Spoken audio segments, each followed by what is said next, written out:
Show in before the heavy downpours started, and that's what we're finding right now. We just had that windshield wipe go. You can see the lightning here on our live camera in the background. The storms are still firing here in the city. Also some ponding on area roads. We've been in and out of some downpours and some scattered storms still hanging on, and that will be the theme here as we go into the overnight and even tomorrow. More rounds of rain on the way. Live Doppler 7 Max right now. We zoom into where we're finding the heaviest of the rain, and you can see all of the lightning right now in the heart of Cook County here, moving through the city back towards DuPage, beginning to lift up and away from you at this point in time. So you're getting through the worst of it, and it's moving out from Niles, Oak Park over towards Chicago 290, getting in on some heavy rain. The lightning here stretching down towards 294. Bridgeview passing to the east of you, south of the city right now. Midway getting in on some rain, and I've been watching velocity here. This tells us the wind speeds, and we've been seeing some gusts reach up to about 45 to 55 miles per hour. So these storms packing a quick punch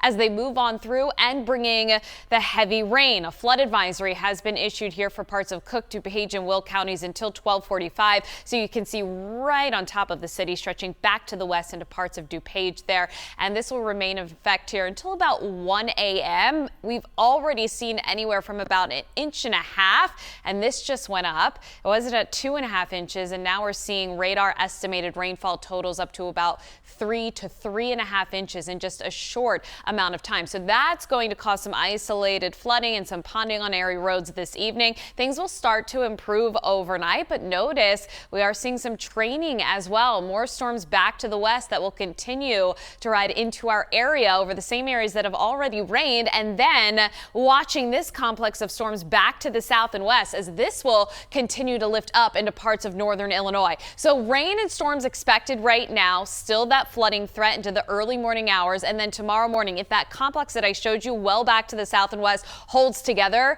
that means more rain, especially north of I-80 as we go into tomorrow morning between about 5 and 9 a.m. So some of you could be impacted here with some torrential downpours, some storms during the morning commute. And then we see things taper a bit, but the afternoon with a cold front moving in, this will spark off some scattered showers and storms between about 2 and 8 o'clock. It's not until 10 o'clock tomorrow that this front will be pushing through, and it will successfully move on out of here, move our winds in from the north, and we'll see that humidity and feel the humidity drop, which will feel so nice. But anywhere from 1 to 3 inches in some isolated spots can't be ruled out through tonight and into the day tomorrow. And parts of the area, anyone in green under that level 1 out of 5 for a severe storm threat. The main threats with these storms will be the high winds as well as the potential of some isolated flooding. So we'll be monitoring that overnight. Don't be surprised to hear the rumbles of thunder even early tomorrow, especially for those of you north of I-80. Scattered storms throughout our Tuesday. We dry out on Wednesday. 84, humidity dropping, 70s by the lake. Comfy, beautiful Thursday, Friday, starting to heat back up the weekend.